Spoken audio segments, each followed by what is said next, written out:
caranya Bro Andi ini mencari saham-saham multi-bagger nih teman-teman, karena kalau dari segi track record buat saya sih 3 track record ini sudah cukup lah ya. Arto, BBHI, dan yang terakhir nih kita belum sebut dulu nih, nanti dipikir kita pom kita kan jangan sebut dulu ya. Udah kejadian gitu kan. Nah, jadi teman-teman kalaupun mau tahu apa ya, tinggal lihat aja Instagramnya Bro Andri, udah tahu lah. Dan itu juga banyak tuh yang komen tuh di bawah, ya itulah barangnya. Cuma yang kita mau fokusin adalah lebih ke seorang Andri Hakim tuh memilih sahamnya. Nah mungkin Bro, bisa jelasin dulu kali ya, namanya investasi di saham kan nggak langsung sukses ya Bro ya, bisa dibilang kan pasti ada jatuh bangunnya gitu kan. Nah gimana Bro journey lu dulu sebenarnya di stock market sebelum mengenal namanya Arto, BBHI dan temen-temennya? Dulu gue juga trading lah kayak orang-orang semua lah, trading untung 20%, jual untung. Gue dulu tapi gue emang dulu fokusnya ke fundamental juga, tetap carinya yang PR-nya rendah, PV-nya rendah, sama lah kayak mayoritas orang lah gitu. Terus gue dulu untungnya ya INKP, terus apalagi ya Breeze gitu loh, sempat main ikut juga di Breeze, sempat main juga di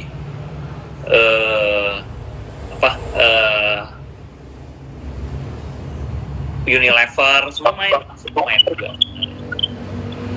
Cari saham-saham murah-murah aja sebenarnya. Dulu awalnya habis trading baru ketemu Arto, baru berasa ternyata yang bener itu yang cari perusahaan yang perusahaan yang kecil yang diakuisisi itu lebih cepat dibanding kayak kita nyari yang murah-murah itu tunggu mahal itu lama gitu loh. Lebih cepat, lebih instan. Itu kayak perusahaan ini kecil langsung diakuisisi sama perusahaan yang gede, itu naiknya lebih cepat dibanding kayak kita nunggu yang PR PBV-nya rendah, nunggu dia PR PBV-nya stabil lama Bro gitu. Lebih cepat kalau dia kecil diakuisisi itu cepat banget mainnya gitu. Iya benar. Dan buat teman-teman kalau yang masih ada, masa sih Andri ini beli Arto di bawah segitu gitu, dan jangan-jangan diedit nih Photoshop dan segala macam. Coba teman-teman lihat channel YouTube-nya Andri itu udah upload dari Arto pertama kali rank isu ya Bro ya, yang dulu pertama kali banget rank isu. Nah itu belum terkenal Bro, belum ada yang tahu. Dulu belum ada yang tahu, betul. Belum ada yang tahu. Pas gue beli Arto itu dulu gue diketawain orang, dikata-katain orang. Aduh, saham gorengan, saham nggak jelas lah, perusahaan kecil, perusahaan nggak jelas gitu. Tapi ternyata gue tetap yakin, gue tahan, sempat merah juga 6 bulan, tapi ya pas dia udah timingnya dapet, langsung naik cepet, kena arah terus gitu, sampai terakhir untung hampir 2.800% Bro. Iya, benar. Nah itu makanya teman-teman yang tadi kita sempat bahas ya di awal ya, bahwa seninya itu gini, everybody bisa aja beli di bawah. Karena gue udah pernah juga ketemu orang yang, aduh sayang ya, nyesel, dulu gue punya loh ternyata harga bawah gitu kan, Arto, gue punya loh harga bawah BBHI, tapi mungkin mereka udah exit nih Bro, baru naik 1 bagger, udah tanya happy banget kan gitu kan, feeling like Warren Buffett atau Soros gitu kan. Tapi habis itu ngeliat harga sahamnya naik puluhan kali lipat, baru mikir loh kok bisa ya naik setinggi itu gitu kan. Dan balik lagi nih Bro, mungkin ada yang lebih rendah dari lu, ada Bro ya kan, beberapa orang kan. Masalahnya siapa yang bisa nge-hold journey-nya sampai sepanjang itu gitu kan. Nah makanya itu nanti kita akan belajar ya teman-teman. Nah mungkin ini Bro, kalau lihat every stock pick yang lu bet paling gede itu biasanya berbau corporate action ya, yang namanya diakuisisi. Dan yang terakhir yang barang yang lu beli ini kan bau-baunya backdoor listing nih gitu kan.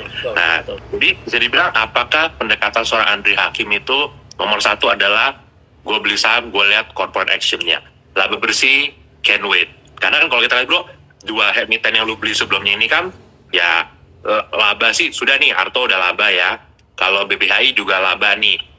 Cuma maksudnya kan ya mungkin ada orang yang bilang tapi kan PR-nya kan bukan single digit apa segala macam gitu ya. Nah jadi bisakah kita simpulkan ya seorang Andri Hakim itu beli itu based on corporate action, terutama akuisisi?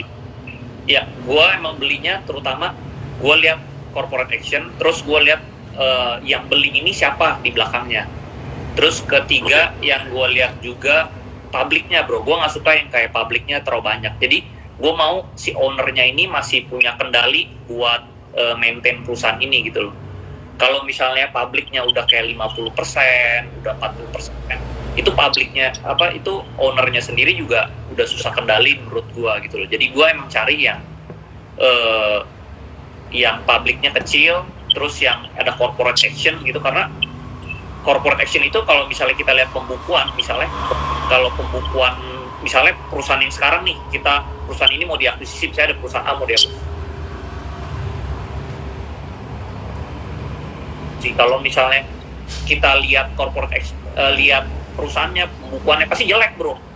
Kayak contohnya misalnya kita lihat pembukuan Arto pas pertama, gue dikatain orang, lu ngapain perusahaan rugi lu beli gitu loh. Tapi kalau pemikiran gue terbalik, kalau ini udah untung, lu gak bakal bisa beli bro, udah mahal gitu loh.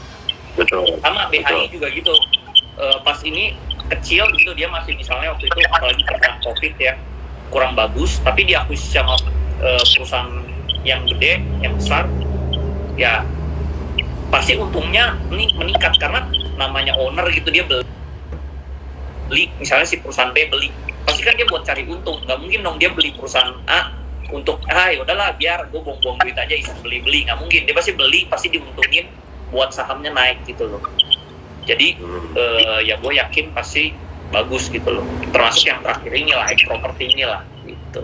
Nah, betul. Karena bisa dibilang yang lu lihat yang terakhir ini kan proyeknya gede banget ya bro ya, bisa dibilang gitu kan. Nah, balik lagi yang tadi dibilang itu adalah kan biasa setiap Andri beli saham itu orang selalu bilang gorengan apa segala macam. Tapi memang kalau kita lihat ya bro ya, bisa dibilang hampir semua saham yang menjadi multi bagger pertamanya tuh semuanya begitu akan dikatain gorengan dulu kan. Benar. Betul. Dulu waktu gua karena not everybody realize it. Not everybody realize the value gitu. Benar. Kayak contohnya dulu gue cari berita soal Arto aja susahnya setengah mati bro. Gue nyari berita BHI itu susah, nyari berita ya sekarang ini si P ini juga susah nyari beritanya gitu loh, nggak banyak. Tapi kalau dia udah terkenal lu baru masuk, ya itu lu udah telat lah kalau menurut gue. Gitu. Dan gue kan baca-baca buku Warren Buffett juga. Warren Buffett juga bilang gitu, sebenarnya selain cari perusahaan yang murah, PR, PBV murah, ada yang lebih cepat lagi, yaitu merger and acquisition bro. Nah jadi yang gua cari itu, yang gua incer itu sebenarnya perusahaan yang merger and acquisition bro, gitu. Corporate action lah kalau bisa dibilang. Oke, jadi seorang Andri itu suka jalan pintas lah, jalan pintas, betul. Oke. Dan memang kalau kita lihat asal yang akuisisi itu seseorang atau grup yang bonafit, biasa sahamnya akan kenceng ya bro ya. Kecuali ya dia cuma sekedar diakuisisi dan itu saya misalnya grupnya kurang GCG apa segala macam ya. Katanya bisa jadi nggak long lasting nih gitu kan naiknya kan, karena memang kita lihat juga kurang fokus gitu loh. Ya betul, karena kan kita udah juga bro ya. Misalnya serius fokus pasti kencang sih bro. Iya, betul. Karena kita udah beberapa kali juga bro ya, yang namanya backdoor listing, sahamnya backdoor, ya kan? Ya habis itu turun juga eventually gitu, karena yang akuisisi nggak jelas plannya tuh sebenarnya ke depannya tuh mau seperti apa gitu. Nah, sekarang kita mungkin akan lebih detail lagi gitu. Pada saat bro, ketika lu beli, ini mungkin bahasa orang zaman dulu tuh napak tilas gitu ya misalnya. Lalu kalau nggak looking back to your decision gitu pas beli Arto gitu ya. Waktu itu pertama kali beli Arto tuh gimana ceritanya? Apa lu dengan ini tuh mau jadi Bang Gojek apa? Karena kan sama waktu itu sebenarnya dari Agustus tuh udah ada rumornya waktu itu kan sebenarnya. Jadi ya kalau kita mau jujur ngomong nih ya, apakah waktu itu semua orang punya kesempatan seperti Andri? Iya, karena waktu itu udah ada di berita nih kalau gua ngecek sebenarnya Agustus 2019 gitu. Jadi journey-nya gimana bro waktu itu? Journey-nya gua ngefans sama Masayoshi Son bro sebenarnya. Nah dia kan suka akuisisi perusahaan-perusahaan ini kan, perusahaan-perusahaan private gitu ya, perusahaan-perusahaan kecil gitu kan ya. Sebenarnya ada satu kunci bro, yang dia lihat itu, misalnya ada perusahaan bagus atau ada orang bagus, yang dia lihat itu sebenarnya orang dulu bro. Karena this is all about people bro. Nah jadi saat itu pas gue lihat berita itu, yang mau akuisisi si Arto ini, si Jerry sama Patrick bro gitu. Karena gue di bidang perbankan juga, gue udah tau lah si Jerry ini emang lumayan jago lah kalau di bidang perbankan gitu loh. Terus gue cek rekam jejaknya juga si Jerry yang ini kan udah bikin Genius gitu. Genius juga kan bagus banget gitu loh. Terus satu lagi si Patrick Waluyo juga investornya Gojek gitu. Nah jadi gue yakin kayak ini, terus dia kan waktu itu kalau nggak salah juga keluar duit ratusan miliar juga buat akuisisi itu. Nah di otak gue itu nggak mungkin lu keluar duit ratusan miliar terus buat hilang begitu aja gitu loh. Pasti dia harus balikin modal dia gitu loh, either dari perusahaan yang menguntungkan atau dari sahamnya gitu loh. Nah dari situ ya gue yakin, gue lihat orangnya kredibel, karena nomor satu itu pilihan gue pilih saham itu, satu itu orang dulu di belakangnya, orangnya jujur nggak, GCG-nya gitu. Nah gue lihat orangnya udah oke, baru deh lu lihat perusahaan-perusahaannya dan rekam-rekam jejak sebelumnya gitu loh. Nah gue yakin gue belilah gitu loh. Sebenarnya gue beli pun itu nggak langsung untung, beli juga sempet sideways, sempet merah juga, sama lah kayak orang-orang. Cuman balik lagi di saham itu semua itu tergantung keyakinan lu bro. Kalau lu misalnya nyontek orang punya portfolio gitu, oh si ini beli ini, si ini beli, lu jadi nggak punya keyakinan gitu loh. Saat lu turun lu pasti jual. Tapi kalau lu analisa sendiri tanpa menyontek orang lain, dia turun pun lu nggak peduli karena lu yakin. Gitu loh. Jadi menurut gua di investasi saham itu yang paling utama itu lu harus punya keyakinan diri lu ini. Lu harus punya reason kenapa lu beli saham ini gitu loh.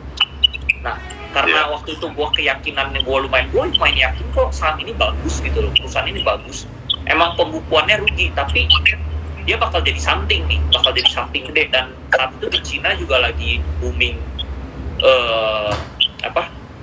bank digital, WeBank gitu loh. Nah, gue yakin jangan-jangan mereka mau ada possibility mengarah ke sana gitu loh. Gitu. Oke, sampai sini bro. Kita stop dulu. Nah, baiknya kita stop dulu. Kan yang lu bilang kan lu lihat people dulu, ya kan? Berarti lu lihat terus waktu itu kan dia dengan kendalanya WeTrack, ada metamorfosis gitu kan, Patrick Waluyo juga gitu kan. Nah, pada saat itu yang lu pikirkan orang dulu nih. Tapi pada saat itu lu udah mikir belum, wah ini Gojek Bank nih ke depannya, bahkan jadi banknya. Gue udah kepikiran. Makanya gue ada sempat bikin YouTube di saat itu. Ini ada possibility ini jadi Gojek Bank gitu loh. Ya, meskipun pada waktu itu kita tahu ya, semua orang yang terlibat di situ pada deny, ya kan, bisa dibilang karena mungkin memang belum ada keputusan atau bagaimana waktu itu. Cuma pada dasarnya waktu itu, ya, tapi balik lagi, tadi gue sangat setuju dengan yang Andre bilang tadi ya, bahwa lu boleh nyontek stock pick orang, tapi namanya conviction itu nggak bisa dicontek. Itu ada quote-nya juga teman-teman. Betul. You can copycat other people punya stock pick, but you cannot borrow conviction. Conviction itu came from within, bukan. Iya, nggak bisa gitu. Nah, seorang Andri ini sudah terbukti nih convictionnya gitu. Karena gue sampai gue kemarin sebelum live gue lihat ulang lagi nih bro, sambil pelajarin saham baru yang kita lihatin itu ya. Gue lagi ngeliatin gue jelas balik Arto BBHI waktu itu ya. Itu kalau lihat wah itu sih maut sih bro, volatility-nya bisa naik 100% dalam waktu 2 minggu. Your get tuh separuh tuh hilang dulu, terus kan? Terus dia sideways 2 bulan gitu kan, terus terbang lagi. Nah masalahnya teman-teman yang juga kita pikirin itu lagi, kalau kita udah di saham ya pasti ngerti namanya liquidity is important sebenarnya. Bayangin kamu tuh punya posisi misalnya floating gain let's say 50%, tapi sahamnya lu udah hitung nih kalau lu buang sampai bawah ini nggak cukup nih sebenarnya untuk nampung bid kamu itu kan sebenarnya gitu kan. Nah seorang Andre ini dalam perjalanan itu berarti udah melewati namanya naik turun, dia juga ngelewatin yang namanya dia tahu, berarti pada saat itu lu juga tahu ya bro ya, ini kalau terjadi apa-apa dan tanda kutip something goes wrong nih, lu harus exit dengan resiko liquidity-nya tuh nggak ada kan ya bro ya waktu itu kan bisa dibilang gitu. Nah jadi itulah kenapa kita bilang conviction tuh nggak bisa dipinjam ya bro ya, itu kalau misalnya topik itu kayak sekarang nih, misalnya orang ikutin Andre beli yang properti depannya P itu gitu ya semua bisa ikut nih, tapi bisa soal conviction beda ya bro ya. Makanya kayak gue tanya lu, wah lu udah punya salah satu properti di sana, mungkin lu mau bisnis di sana gitu, karena lu udah tahu nih bro, oke, lu udah riset semua. Nah itu nggak bisa teman-teman dipinjam tuh kalau yang kayak begitu. Nah oke bro. Nah, fast forward nih ya. Karena lu udah beli. Misalnya bro, kena 2 kali ARB, lu pasti panik. Nah, orang-orang pasti buang. Nah, balik ke keyakinan masing-masing akhirnya.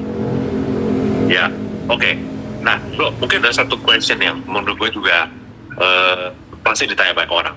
Dalam perjalanan main naik, terus kan turun, diam, terus naik lagi. Kenapa nggak pernah kepikiran, kalau bahasa orang ya, kenapa nggak di-tradingin dulu sebagian? Ya, jual aja 20%, kalau ntar pasti ARB, eventually. Ya kan, orang kan tahu, ada 20%, ya pastilah ada ARB, kan ntar bisa beli di bawah. Nah, kenapa seorang Andi Hakim merasa, nggak usah begitu, ya beli, tahan aja udah. Masalah nanti ARB ya sudah gitu. Nah, gimana caranya punya mentality yang seperti itu tuh bro? Dan kenapa lu nggak interested? Nah, karena sebelum gue ketemu Arto ini, gue dulu juga trader juga, kayak mayoritas orang lah, kayak 90 orang itu kan trading memang. Dulu gue pernah main di Breeze, dulu cuman Breeze itu kalau nggak salah gue masuk tuh kayak 600-an perak gitu bro. Gue tradingin, untung sedikit, 5%, 7% gue jual gitu. Ujungnya lo ketinggalan. Dia sempat koreksi gue jual, tapi ujungnya lo ketinggalan gitu. Terus gue pernah masuk agro juga ketinggalan gitu loh. Terus banyak sih gue masuk macam-macam gitu, ujung-ujungnya ketinggalan gitu loh. Karena dia begitu. Karena kalau lu misalnya trying to time the market gitu ya, lu nggak tahu kapan dia naik gitu. Tiba-tiba dia sekali naik, gitu, lu udah ketinggalan gitu. Begitu lu lagi jual, terus kadang kalau yang apalagi yang liquidity-nya rendah kayak Arto, BHI pas awal-awal gitu ya, gue mungkin bisa jual di atas, tapi begitu gue beli lagi di bawah, susah bro belinya. Gue beli berapa gitu, dia pasti naik gitu loh. Jadi gue susah dapat harga yang pas juga gitu loh, kalau gue trading yang liquidity-nya rendah gini gitu. Jadi lebih bagus tuh buy and hold sih kalau untuk yang liquidity seperti ini gitu. Ya itu bener banget. Kadang-kadang gini bro ya, jualnya bener nih pas jual ya, ARB 2-3 kali nggak beli nih gitu kan bro. Nah, akhirnya arah gitu kan. Nah, di situ aja udah salah langkah gitu kan. Mau beli lagi juga bingung. Kok gue jual kemarin, gue expect dia koreksinya bakal 5 ARB atau diem dulu, tiba-tiba udah terbang lagi kan. Akhirnya nggak beli, besoknya kalah lagi, makin takut lagi, akhirnya buyar semua trading plan-nya. Oke. Karena Warren Buffett bilang, do not try to time the market gitu loh. Lu jangan coba-coba kayak kira-kira nih besok turunnya berapa kali, naiknya berapa kali, ujungnya lu kalah, lu salah gitu. Ya, benar. Nah, oke. Ini juga ini ya bro ya, gue sebenarnya udah tahu lah, kita udah sering ngobrol kan, jadi gue lebih udah tahu, tapi kan teman-teman belum tahu nih. Nah, jadi kita ngomong journey lagi, habis itu lu udah beli, lu udah ngalamin tuh drawdown apa segala macam. Mungkin kiri kanan lu bilang, aduh Dri ngapain lu beli barang begituan, blue chip masih banyak bro gitu, atau main apa komoditi apa segala macam gitu kan. Nah, tiba-tiba kan akhirnya diumumin nih right issue waktu itu kalau nggak salah Arto 1:8 ya, yang pertama ya, eksekusi di saat 9. Dan waktu itu harga sahamnya kan kita tahu udah sempat 3.000-an ya. Jadi, nah ini juga satu nih teman-teman harus tahu nih. Kalau teman-teman buka chartnya Arto sekarang, kesannya tuh Arto pada saat Maret 2020 tuh harganya itu sekitar 400-an, Februari itu sekitar 600-700. Nah, enggak. Kalau teman-teman waktu itu pakai mesin waktu balik ke zamannya Andri gitu ya, lihat. Itu tuh Arto pada waktu itu udah 3.000 loh. Pada saat pertama ya, bahkan sempat 6.000 kalau gua nggak salah ingat, sempat 6.000 terus dia 3.000. Orang pikir ya 6.000 3.000 rank isu di 39, kayaknya nggak mungkin dia mungkin balik 3.000 lagi ya nggak bro ya, jauh men. 3.000 sekelebat dan 3.000 balik lagi kan teorinya 400 balik 3.000 naik 7 kali lipat lagi loh. Ternyata makin naik sampai 20.000 sampai dari 20.000. Nah, jadi mungkin itu juga salah satu yang teman-teman harus perhatiin ya. Kadang-kadang chart itu kan langsung adjusted gitu, nggak memperhatikan bahwa teman-teman bayangin dulu Andri itu sahamnya lagi 6.000, ranknya di bawah. Nah kan soalnya gini ya bro ya, ada juga teori di luar sana yang sering orang ngobrol ya, ngobrolnya tuh, wah rank itu di bawah, hati-hati loh ntar harga sahamnya dibawa ke harga ranksnya kan segala macam kan. Nah, lu waktu itu view-nya kayak gimana bro? Karena kan pastilah temen-temen lu ada juga yang ngomong kayak begitu. Wah Andri, saham 6.000 rank isu 100, ntar ke itu loh Andri, gitu loh. Nah, sedangkan bro, modal lu waktu itu pasti kan 3.000 4.000 bro, gitu kan, waktu itu bisa dibilang kan. Nah. Itu gue dari minus 200 juta, tiba-tiba setelah rank issue langsung gue plus, kalau nggak salah 600 juta bro. 600 juta sama minus 200 juta, berarti gue plus 800 juta sebenarnya. Nah itu makanya ini yang gue dejavu sama si saham P itu bro. Oke. Lagi seperti Arto dan seperti BHI gitu loh. Oke, Gue oke, benar-benar oke. pegang saham ini tuh benar-benar kalau orang kan nanya terus nih, lu yakin si P ini bisa ke arah sana, bisa ke arah sini, yakin bisa segini, bisa segini. Kalau gue udah ada experience-nya di Arto dan BHI, ini kayak deja vu gitu, sama persis gitu pattern-nya, gitu polanya gitu. Oke, oke, oke. Nah, tadi kan kita udah ngomong Arto ya bro ya. I mean Arto is your first experience gitu kan. Terus kan Betul. berapa bulan kemudian kan Tara ya kan BBHI ini Betul. gantian yang Betul. gitu kan. Dan kalau gua dengar dari cerita kita dari lu ngobrol ya bro ya.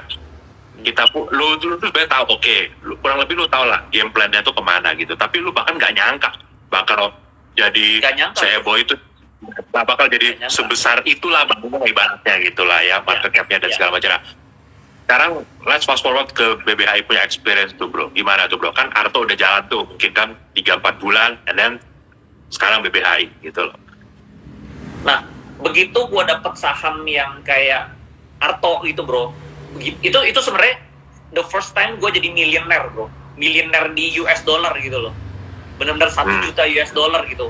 Oh gila, ternyata lu buy and hold itu lu lebih kaya daripada lu kayak gue dulu trading untung 5%, jual untung 5%. Tapi kadang juga lu kalah juga gitu kan, karena trading nggak selalu menang gitu. Ujung-ujungnya gue lihat, aduh ternyata gue cari saham yang begini, lu emang nyarinya susah kayak lu nyari jarum di dalam jerami. Tapi kalau lu nemu satu, itu udah langsung kayak lu dapet returnnya tuh gede banget gitu. Ibarat kayak Masayoshi Son gitu, dia invest ke banyak perusahaan startup, begitu kena hit satu yang jackpot Alibaba gitu, dia langsung jadi dia bilioner gitu loh. Nah, gue langsung dapet experience seperti itu. Begitu gue lihat, oh ini tuh Bang Harda juga mau diakuisisi sama perusahaan yang lebih gede, yang lebih experience, dan jadi bank digital juga gitu loh. Nah, jadi tetap bisa itu otak gue tetap, oh ada possibility-nya nih bisa ngulangin Arto lagi gitu loh. Apalagi sektornya sama ya bro ya, sektornya sama loh. Iya. Sektornya sama. Tuh. Pattern-nya juga mirip gitu. Sebenarnya liquidity-nya juga sama. Arto pas pertama kali sebelum right issue yang pertama, dia nggak liquid.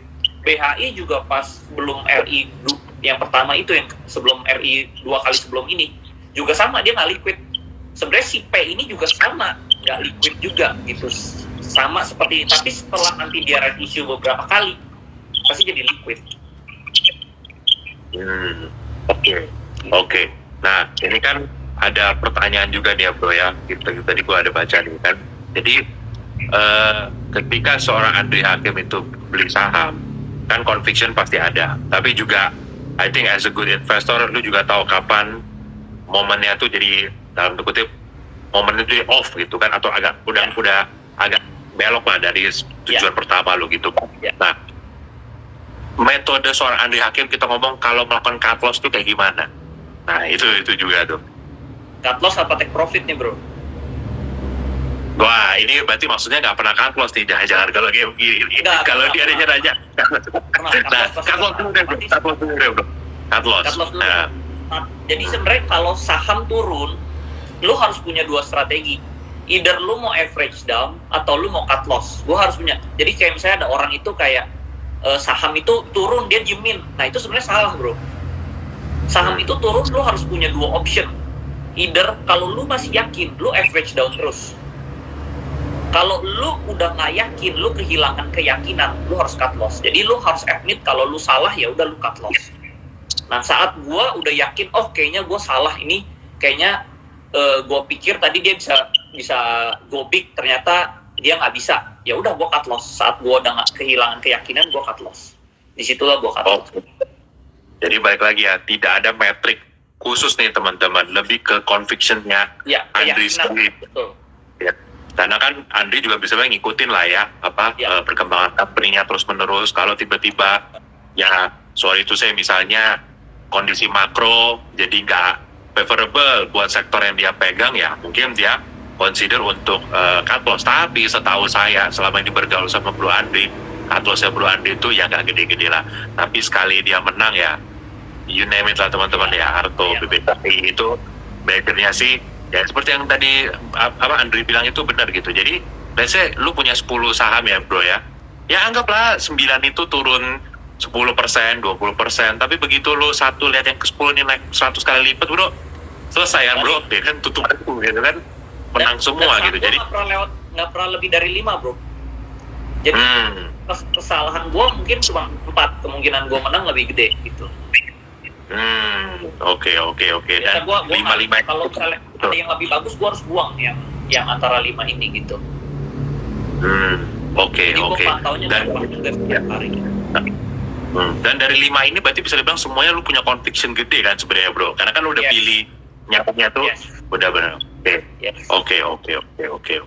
Nah ini bro, next gitu. Nah ini mungkin kita lebih masuk ke sekarang nih, topik yang lu suka sekarang. Teman-teman kita nggak sebut namanya ya, teman-teman cari sendiri gitu kan. Nah karena kita tidak mau dikira kita mempromot suatu saham, karena ini basically kita cuma mau discuss untuk cari tahu teman-teman roadmap mindset, paradigmanya Andre Hakim itu memilih saham itu seperti apa. Nah kan yang 2 itu kan udah lewat, soalnya orang suka bilang bro, ya udah lewat baru ngomong ya kan, I told you, padahal kan actually sebenarnya udah ngomong juga dari lama sebenarnya. Dia belinya betul gitu loh. Betul, makanya tadi gue bilang gitu, kalau ada orang yang bilang susah lah dapat informasi kayak begitu loh, masalahnya pas Andri beli itu beritanya udah ada gitu, tapi masalahnya mungkin orang nggak percaya dulu gitu kan. Nah sekarang kita masuk ke yang sekarang lu lagi suka nih bro. Sebenarnya lu ngomong sama gue itu pertama kali bulan Maret ya bro ya kalau nggak salah ya, jadi harganya udah nggak di bawah juga ya teman-teman ya. Kalau Andri beli di Cepek waktu itu, mungkin sekarang dia live-nya udah di Forbes kali, udah bukan nama kita gitu kan. Jadi ya pada saat lu di Maret waktu itu bro ngobrol sama gue pertama kali gitu ya, langsung yang lu lihat tuh sebanyak apa bro? Karena beritanya ternyata setelah kita cek bro, kan udah dari Oktober ya bro ya, Oktober 2021. Kita baru ngomongnya itu Maret 2022, berarti kita sendiri sebenarnya secara momen pas ngobrol udah telat 6 bulan lah ya berarti ya, gitu kan. Tapi what makes you consider waktu itu ini tuh belum telat, meskipun harganya udah dari 200, waktu itu udah sampai 6.000 ya sempet ya, baru turun ke 4.000 gitu. Ya. Nah, sebenarnya yang gua lihat itu bukan harganya bro, gua nggak berpacu sama harga. Yang gua lihat itu valuationnya, karena sama kayak misalnya lu pas gua masuk ke Arto, gua masuk ke BHI, sebenarnya pas pertama kali gua masuk Arto itu juga Arto udah harganya 3.000, udah sempet 4.000, terus ARB bro. Jadi kalau lu lihat harga memang kelihatan mahal, tapi valuationnya itu murah sebenarnya. Kayak contohnya Arto, waktu gue beli yang pertama kali, mungkin harganya udah 4.000, tapi valuationnya baru mungkin nggak nyampe 2T bro. Cuman 1T atau 2T gitu. Ya gue nggak hitung lah, kurang kasarnya berapa gitu. Nah sama, si yang T ini, saham T ini juga, yang gue lihat itu oke, harganya udah mahal nih. Dan kita masuk kan belum awal-awal, gue tuh baru ngecek itu sekitar Maretan awal, ini kayaknya menarik nih gitu loh. Dan gue pelajari dan gue yakin, dan valuationnya untuk project sebesar ini murah banget gitu loh. Kalau lu lihat harganya, harganya udah bahkan sekarang udah sampai 10.000, 11.000 gitu. Tapi kalau lu lihat projectnya, skala projectnya itu masih di bawah target dari si pemilik saham ini bahkan gitu loh. Jadi buat valuation bukan price. Ya, jadi sebenarnya kalau gue mau simpulin ya, sebenarnya dari tadi kalau gue ngeliat cara berpikirnya bro, Andre Hakim ini kalau teman-teman lihat ya, itu is very simple sebenarnya. Dia cuma tahu people yang beli siapa, oke. Ya kan, track recordnya gimana, oke. Bisnisnya tuh dalam tanda kutip hot apa enggak gitu kan. Oke, simple. Dari tadi kayaknya gue, selama ini gue sama Bro Andre kalau ngobrol nggak pernah tuh kita bawa namanya PER, PBV, ROE, itu tuh gue nggak pernah.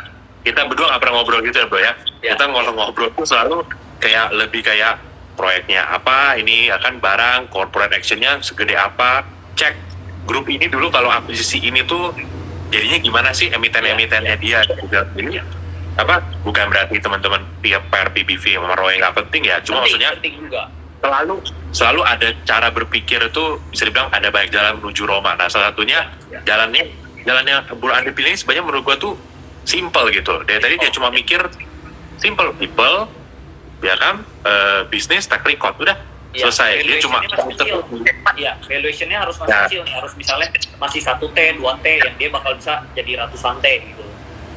Betul, dan saham publiknya kalau bisa nggak banyak ya bro ya, yang lu Ya. bilang tadi kan. Udah nggak usah Makin repot-repot, karena si Warren Buffett juga bilang, makin lu ribet, kerumitan lu berinvestasi itu yang menyulitkan lu sendiri gitu loh.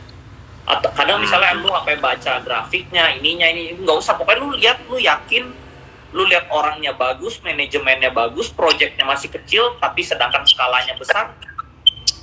Udah, lu kalau udah yakin, gue langsung masuk gitu, langsung all in gitu. Betul. Berarti pas waktu itu kita ngobrol itu market cap-nya tuh masih sekitar 1,6 ya bro ya, 1,6 atau 1,8 ya gitu men. Benar. Waktu itu pas kita ngobrol pertama kali itu memang masih segitu sih. Jadi ya balik lagi, benar yang tadi Andri bilang ya apa, harganya itu di bawah, harganya memang udah naik banyak gitu kan, tapi ya mungkin secara valuation di compare project ya teman-teman bisa melakukan valuation-nya sendirilah gitu, karena balik lagi kan kita tidak mempromot apa-apa, hanya menceritakan pola berpikirnya tuh apa seperti apa gitu kan. Nah apa gini bro, tadi juga banyak teman-teman nanya gitu kan, seorang Andri Hakim itu take profitnya tuh gimana gitu loh, apakah bertahap, apa langsung ada bid gede ya sudah gue buang aja semua posisi gue yang selama ini gitu. Biasa gue buang 2 kali sih, nggak langsung juga sih. Gue lihat kalau misalnya perusahaannya udah mulai trennya menurun dan kayak beritanya udah habis gitu loh. Itu ibarat kayak misalnya kita nanam buah gitu ya, buahnya tuh udah matang gitu loh, udah dia udah nggak bisa berkembang kemana-mana dan valuasinya pun udah tinggi banget gitu. Valuasinya misalnya udah ratusan T, terus perusahaannya juga udah berkembang banget, udah nggak ada corporate action lagi, nggak ada berita baru lagi, nggak ada inovasi yang istimewa lagi, ya disitulah gua take profit. Terus dia mulai turun, jadi gua nggak naik gua TP, nggak, dia naik mulai turun, disitulah gua TP gitu. Oke. Jadi bukan di pucuk, di downtrend pertama itu gua TP di situ. Oke, jadi ya balik lagi teman-teman ya, even seorang Andri Hakim yang sudah dapat multi jackpot gini ya bukan berarti jualan di puncak juga bro ya, because nobody know where's the top there kan. Betul, jadi semuanya tuh Andri itu tipenya, kalau yang gue perhatiin ya kan, selama gue kenal tuh tipenya tuh kalau jual itu kayaknya tuh bukan yang pas turun dia langsung juga buru-buru jual, dia turun dia lihat dulu, dia turun tuh kenapa turun. Kalau cuma karena regional Dow Jones tuh 3% atau ya sudahlah ya kan. Apalagi gini loh, gue tidak meragukan Andri itu kenapa, karena dia udah ngalamin ARB 5-6 kali nggak dia jual gitu kan. Jadi dia udah, menurut gue dia udah kebal lah, yang lihat namanya ARB minus 30-40% tuh dia udah kebal. Tapi pas dia turun ini lebih karena si company-nya, nah itu baru warning sign ya bro ya, berarti ya baru ini harus diconsider nih untuk dijual gitu. Nah oke. Sekarang misalnya kalau kita lihat nih ya bro ya, dalam lu berinvestasi berarti safe to say you don't use technical, berarti bisa dibilang. Enggak, gua nggak use technical. Paling gua use technical kalau gua buat take profit bro. Oke. Technical itu gua pakai pas take profit doang. Kalau gua beli saham gua nggak pakai technical. Gua pakai technical itu kalau gua lihat, waduh dia udah mulai, candle-nya udah mulai turun merah, terus dia naik, tapi malah merah lagi, merah kedua, di situlah buat take profit. Oke. Jadi bisa dibilang technical itu dipakai Andri buat itu lebih untuk untuk exitnya gitu. Nah ini ada yang komen nih, unik nih, simple tapi cuan. Ya memang begitu gitu. Itu yang sebenarnya dari dulu pas gua pertama ketemu lo bro ya, pas gue dengar kita cerita banyak itu, gue pikir ini sebenarnya anak nih maksudnya gue sering ketemu juga bro ya, sama pak manajer lain gitu kan, sama orang-orang yang juga ya udah inilah gitu. Cuma gue pikir-pikir cara investasi mereka tuh belum ada yang sesimpel lu gitu loh ya mungkin kalau ada juga master di luar sana kan yang pakai PE, PBT di bawah berapa dia beli. Nah, itu juga termasuk simple menurut gua gitu ya. Sebenarnya PE dan PV itu lu paling simple dong. Hah? Nah, lu tuh paling simple yang pernah gua kenal tuh. Gimana bro? Lu juga pakai PE, PV juga. cuman ya itu kan kayak caranya Lo Keng Hong lah, kayak caranya Warren Buffett. Lu beli di harga bajai murah, nanti lu jual di harga Mercy. Ya itu sih, gue juga dulu pakai cara begitu, untung juga gitu. Cuman caranya merger and acquisition itu lebih cepat aja gitu loh. Ada yang lebih kencang larinya gitu.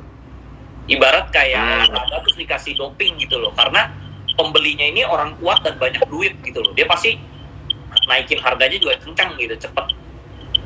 Iya, benar-benar. Nah, tapi balik lagi teman-teman ya, maksudnya ini gue mau benerin juga nih, jangan sampai mindsetnya itu juga jadi salah gitu ya. Kadang-kadang orang berpikir bahwa simple berarti wah berarti gue berpikir bener-bener simple. Contoh simple nih bro ya, yang gue lihat nih,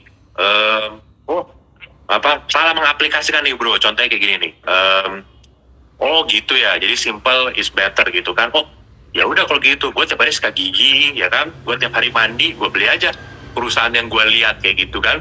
Oh gue tiap hari makan ini, gue beli aja kayak begini-gini. Nah ini menurut gue different mindset ya teman-teman ya. Memang kelihatan sama simple, tapi ini different loh, jadi jangan disamakan. Nah bro, gimana lu bedainnya itu tuh bro, kalau lu ngajarin ke orang yang pemula? Cara gue itu simple tapi nggak gampang bro, karena simple dan gampang itu beda. Gue kalau pelajarin saham bro, satu emiten, gue bisa seminggu setiap hari gue pelajarin bro. Jadi si Arto ini setiap hari mungkin semua berita yang ada di internet itu semua dulu gue baca bro. Gak ada halaman, misalnya Google nih ada 10 halaman tentang Arto, itu 10 halamannya gue baca bro. Sampai gak ada informasi sedikit pun yang gue lewat gitu loh. Sama. Sampai ownernya satu persatu gue pelajarin bro, direksinya satu persatu gue pelajarin, backgroundnya gue pelajarin, rekam jejaknya semua gue pelajarin. Jadi ya it is simple tapi it's not easy gitu loh. Kalau easy everyone can do it kan. Gue bener-bener pelajarin, riset semua orang-orangnya, semuanya lah, informasi yang gue bisa dapat semua gue telan gitu. Termasuk di yang sampai ini gue berminggu-minggu gue pelajarin sampai gue bener-bener wah ini sebenarnya hidden gem gitu. Cuman orang-orang belum tahu dan gue yakin, jadi gue beli terus, gue beli dia ARB, gue beli dia ARB, gue beli gue ARB, gue udah kayak bandar mininya. Pokoknya gue jagain harganya, gue beliin terus bro gitu. Iya, benar. Nah jadi, makanya itu tadi yang to do your homework, betul. Iya, setuju. Jadi ingat ya teman-teman ya, simple itu kalau kata Andri, simple itu bukan berarti mudah gitu. Karena benar yang tadi Andri bilang, ketika kita beli barang yang kayak beginian ya bro ya, I mean semua track record tuh beli barang yang gak legit itu benar-benar butuh conviction yang tinggi. Karena when you are wrong, ibaratnya tuh pintu tuh udah ketutup. Lu mau buang duit itu belum tentu cukup loh gitu kan. Sampai tiba-tiba company-nya sorry itu saya bermasalah atau apa, there is no way out udah. Kalau udah, karena ketika di ARB tuh barang lu udah pasti nggak akan bisa kebuang. Jadi benar-benar risetnya tuh harus mendalam, dan yang dilakukan Andri itu sampai buka Google 10 page itu sebenarnya itu sama persis dengan yang gue lakuin juga nih bro. Sampai kadang-kadang ketika kalau lu buka Google lagi bro, udah ada tulisannya Anda pernah mengunjungi halaman ini karena semua udah pernah lu buka semua gitu kan. Gitu. Jadi eventnya lu pelajari, misalnya akuisisi dia itu lu Google juga gitu kan, ada pernah ketemu apa, ownernya, semuanya tuh benar-benar harus lu pelajarin, dicek banget gitu. Sampai hitung-hitungannya gue analisa, yang dia pikirin gimana, gue sampai berusaha jadi mereka gitu. Oh kalau gue jadi mereka itu gue harus ngapain gitu. Sampai akhirnya gue dapet poin, oh kalau gue jadi mereka gue tuh bakal begini. Ya udah, lu akhirnya bisa memprediksi cara pikir mereka bro. Oke. Nah ya, itulah ya teman-teman, makanya yang tadi saya bilang ya, sempat teman-teman ya, bahwa dari semua orang yang pernah saya ketemuin, caranya Andri ini menurut saya cara paling simple, tapi saya lihat sendiri, saya ngikutin sendiri gitu 2 tahun terakhir ini ya, bisa dibilang ya perjalanannya itu dengan cara yang dia simple itu menghasilkan hasil yang lebih daripada mungkin banyak orang yang misalnya itu jauh lebih ribet gitu kan. Karena saya pernah denger nih suara Andi ngomongin discounted cash flow segala macam, itu tuh bukan berarti nggak penting ya, tapi itu nanti pentingnya nanti kalau sudah profitnya tuh udah show up, mungkin baru kita bisa ngitung semuanya. Nah bro, sekarang ini kan gini, kalau dulu kan lu berinvestasinya itu kan di digital banks gitu ya. Digital banks itu kan bisa dibilang waktu itu masih barang yang unik lah ya. Ya maybe we know lah waktu itu udah ada Genius gitu kan dan teman-temannya gitu. Tapi kan at that time ini masih barang baru lah ya gitu ya. Nah mungkin lu nggak bisa ngelakuin riset lebih jauh gitu kan. Yang bisa waktu itu lu lakuin kan yang pas kita ngobrol itu lu cuma lihat, oke, WeBank di China tuh hebat banget waktu itu kan. Wah kita mah kalau di kita juga harusnya bisa. Nah, kalau kayak sekarang gitu ya, lu melakukan juga sih namanya tuh on the ground checking. On the ground check itu benar-benar lu mungkin datang ke proyeknya, lu pura-pura jadi apa, lu nanya plannya ke depan seperti apa. Karena balik lagi bro, orang lapangan yang tahu bro. Kita kan cuma baca di Google doang nih kemampuan gitu kan, tapi kita harus turun ke lapangan kan untuk ngecek kan. Nah, how important on the ground checking itu for you? Gue dateng bro, gue kerjain pas Arto pertama kali ya bro. Gue sampai dateng bro ke cabang-cabangnya. Oh, gue sampai tahu nih kapan dia ganti plang mereknya berubah sedikit aja gue sampai hafal bro, sampai tahu. Gue sampai datang ke dalam trailernya. Oh, suasananya kayak gini. Gue datang ke kantornya setiap kali misalnya ada corporate action gitu, misalnya ada RUPS gitu, gue datang ke kantornya, gue lihat suasana kantornya gitu. Dari situ lu kayak dapet keyakinan gitu loh. Karena bisnis is all about people. Kalau lu bisa orang lain, kalau kayak employee-nya yakin, lu merasa ya lu sebagai investornya juga yakin gitu loh. Nah kayak misalnya gue invest di si P ini, gue juga datang terus bro. Gue berapa kali muter-muter di sini, gue liatin, gue cek. Ini nggak mungkin project segede gini dengan skala sebesar ini gitu loh. Valuasinya cuma 4T itu nggak mungkin. Bahkan tadi gue baru dari sana lagi gitu loh. Dari sana lagi gue muter lagi, gue pelajarin lagi, gue cek lagi ke kantor pemasarannya, semuanya gue cek. Ya, gue do my homework lah, gue kerjain juga itu, gue pelajarin benar-benar sampai menurut. Kayak misalnya kan lu investor itu kan lu sebenarnya pemilik perusahaan ini, masa lu kalau taruh duit di sana lu nggak pelajarin sih gitu kalau gue mikirnya. Jadi gue harus pelajarin gitu, lu harus detail. Iya. Harus yakin. Nah itu yang sangat, karena kalau lu nggak ke lapangan, lu nggak yakin. Kayak misalnya project ini nilainya 100T lo, lu pasti nggak tahu bro, lu nggak yakin masa sih segitu 100T. Tapi kalau lu udah ke lapangan, lu lihat sendiri, oh mereka lagi kerjain ini, penjualannya segini, ini segini, lu jadi yakin gitu. Itu nambah keyakinan lu. Karena sebenarnya di setiap orang, banyak yang kayak di sini, teman-teman di sini pasti bilang kayak, gue tahu nih saham ini, dulu gue udah incer, tapi lu nggak beli gitu. Kenapa? Karena lu kurang keyakinan lu, karena lu kurang keyakinan, lu kurang action. Nah untuk lu action itu lu harus do your homework. Gitu, lo harus pelajarin semua, lu yakin, lu beli. Jadi di saham itu it's all about action akhirnya, ujungnya. Betul, karena ada bedanya bro ya. Ketika lu bilang suatu saham bagus, sama lu percaya ini saham bagus, itu actionnya beda. Iya. Gitu. Gue bisa bilang saham A bagus, tapi kalau gue belum beli atau gue nggak beli, berarti gue nggak se-ini itu dia bagusnya. Tapi kalau gue yakin bagus, yang lain tuh gue jual, gue beliin yang ini as simple as that ya. Kalau untuk ngelihat itu kenapa itu makanya gue selalu nyambung ngobrol sama Andri ya sebetulnya, karena kita ini punya level ini tuh kurang lebih sama gitu cara pikiran. Nah ini ada orang nanya gitu ya, caranya Mas Andri ini simple but definitely not easy dan ada resiko cukup besar juga. Betul, memang tadi itu kan sudah kita sempat bahas ya bro ya. Pasti. How you mitigate risk-nya ini bro? How you mitigate risk-nya? Sebenarnya risiko itu kalau lu udah dapet pengalamannya, lu lebih kayak bisa mitigate risk-nya. Nah karena gue udah dapet pengalaman ini di Arto dan BBHI, karena pas awal gue masuk di Arto itu sangat gak liquid. BHI pas gue masuk di harga 170 itu sangat gak liquid banget. Gue beli cuma berapa puluh juta aja dia udah naik gitu. Tapi kepengalaman gue kayak si perusahaan ini nggak mungkin kayak dia pasti kan dia mau right issue menambahkan saham baru. Nah begitu sahamnya baru, menurut gua sih jadi lebih liquid lah gitu.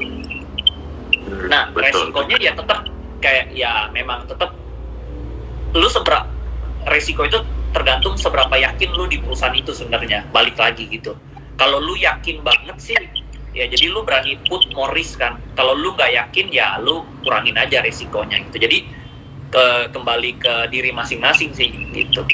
Kalau resiko. Betul, betul. Dan ini juga mungkin salah satu juga mungkin insight yang teman-teman harus tahu juga ya. Ketika ada emiten naiknya tinggi gitu, jangan langsung patokannya tuh ngelihat oh equity-nya tuh berapa. Karena equity-nya itu masih kecil karena dia belum pernah isu.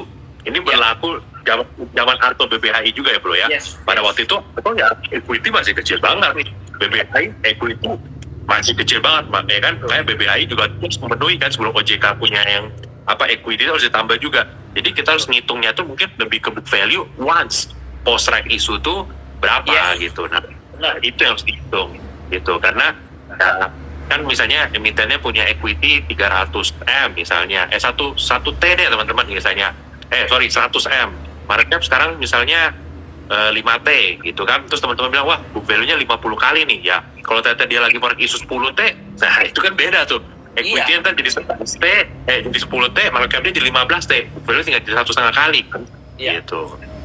Betul. Ya. Oke.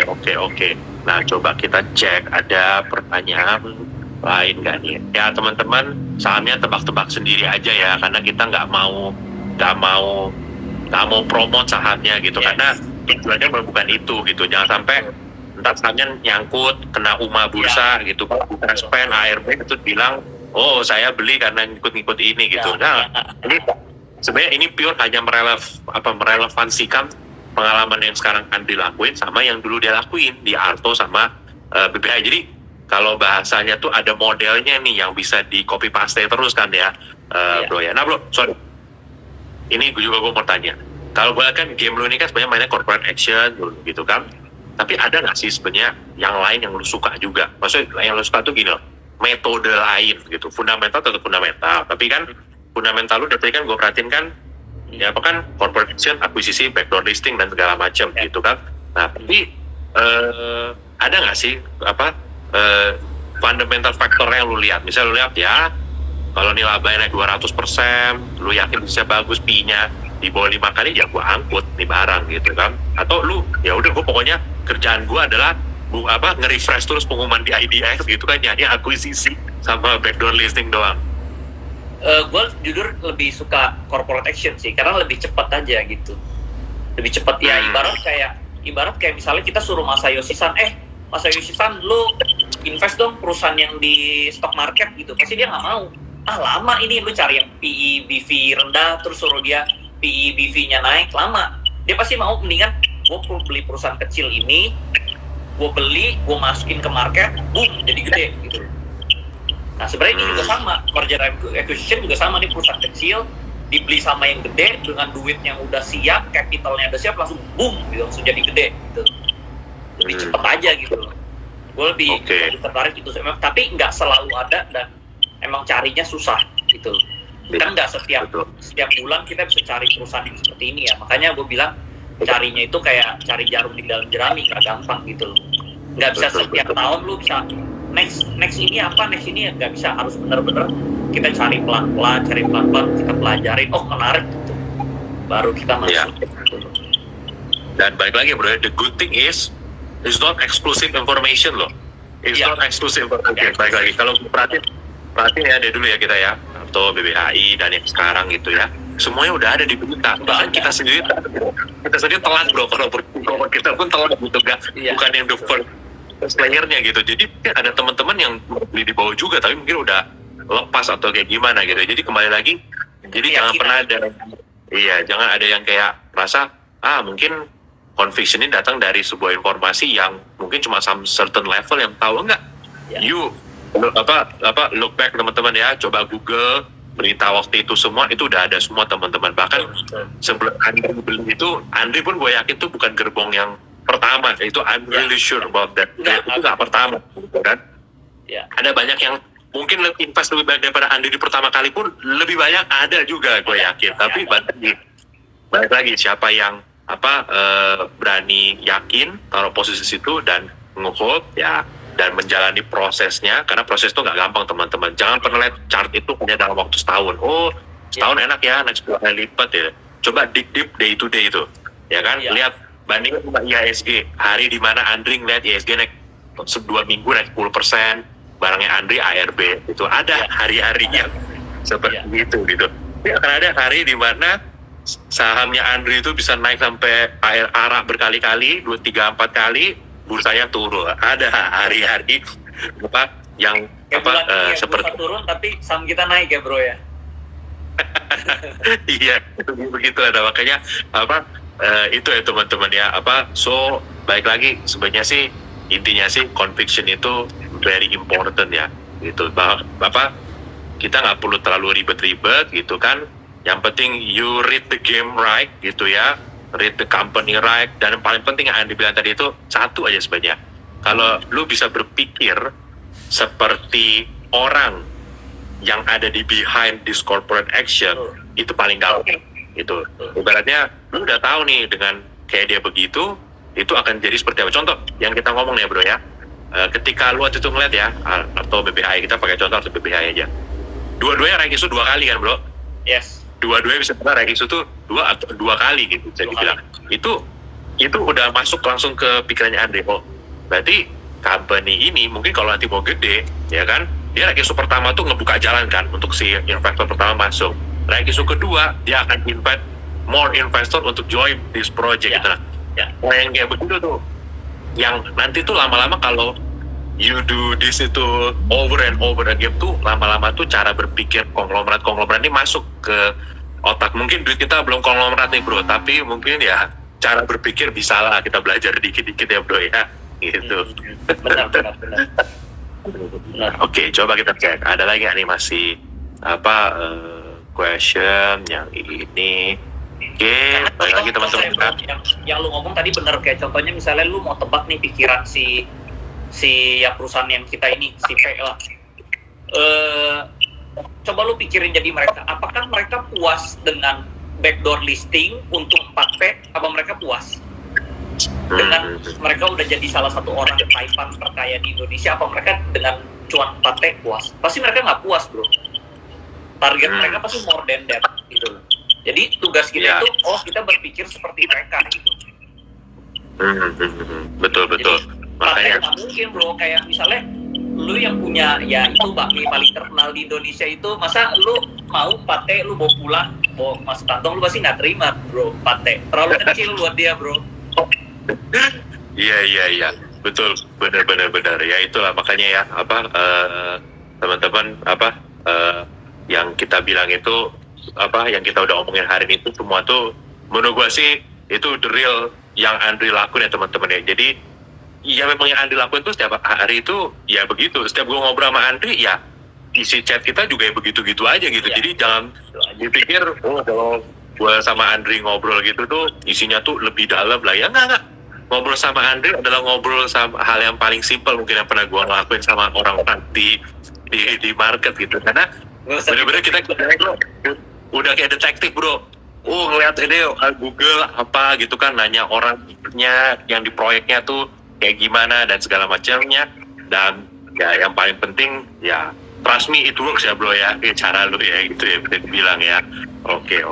Nah nanti buat teman-teman yang mau belajar juga sama Andri gitu ya, ini kita juga dari Trimegah kita lagi siapin juga bro ya untuk kerjasama kita juga, nanti partnership ada nanti teman-teman, partnership program kita nanti dengan Bro Andri gitu teman-teman, tunggu aja nanti ini akan bisa bilang berbarengan dengan nanti kita ngeluncurin apps kita nih yang baru. Nah nanti kita akan do something nih with Bro Andri Hakim ini. Harapannya sih ya Andri ini bisa menularkan lah cara berpikir konsepnya berpikir Andri itu ke nanti teman-teman lah gitu. Nanti kita akan announce lah pada waktunya nanti. Gua kalau mau kasih nama buat ilmunya Andri itu ya, kalau orang kan ada fundamental, ada mungkin orang bilang nomologi gitu kan, technical. Kalau Andri itu gue mau bilang konglomeratmologi. Nah itu karena cara berpikirnya tuh cuma begitu aja gitu loh. Oh konglomerat yang ini begini gayanya, oh yang ini begini gayanya, udah as simple as that gitu. Oke teman-teman, kita ini udah jam 9 ya, jadi kita udah 1 jam nih. Semoga yang kita obrolin hari ini bermanfaat untuk teman-teman. Pesan kita sekali lagi ya, yang apapun yang kita omongin hari ini itu pure hanya pelajaran saja, hanya menceritakan pengalaman, ya kan, mindsetnya, ya kan, paradigmanya seorang Andi Hakim seperti apa. Kalau ada saham yang disebut, ya kan, seperti apa, atau saham yang menurut teman itu tuh sahamnya.